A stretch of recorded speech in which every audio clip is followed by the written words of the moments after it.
Friends, good evening. Knowledge today topic వచ్చేసి అసలు మనకి తెల్ల రక్త కణాల గురించి మరికొన్ని వివరాలు అనేవి తెలుసుకుందాము. రకాలు ఏంటంటే తెల్ల రక్త కణాలు వివిధ రకాలుగా ఉంటాయి. ప్రతి ఒక్కటి ఒక ప్రత్యేకమైన పని నిర్వర్తిస్తుంది. ఉత్పత్తి వచ్చేసి ఇవి మనిషి యొక్క ఎముక మధ్యలో ఉత్పత్తి అవుతాయన్నమాట.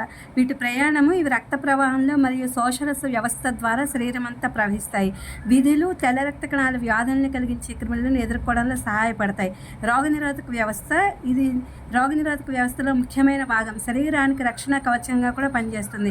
తెల్ల రక్త కణాలు అనేవి 4 రకాలుగా ఉంటాయి. అదేంటంటే గ్రాన్యులోసైట్లు, న్యూట్రోఫిల్స్, ఇసినోఫిల్స్ మరియు బాసోఫిల్స్, మోనోసైట్లు మరియు లింఫోసైట్లు. ఇవి టీ కణాలు మరియు బి కణాలు. రక్తంలో ఇవి తెల్ల రక్త కణాల సంఖ్యను తనిఖీ చేయడం సాధారణంగా పూర్తి రక్త కణం అంటే సిబిసి పరీక్షలో ఒక భాగం అన్నమాట. అంటే మన యొక్క శరీరంలో తెల్ల రక్త కణాలు అనేవి ఏ విధంగా ఎంత ముఖ్యమైనవి అనేవి చెప్పుకున్నాం అనమాట. వీటి ఉత్పత్తి అనగా అసంఖ్యాకంగా ఉన్న ప్రమాదమే. ఇవి ఎప్పుడూ తగిన పరిమాణంలో ఉండాలన్నమాట. Please my channel like, share, subscribe and comment. Thank you for watching. Thank you for your support.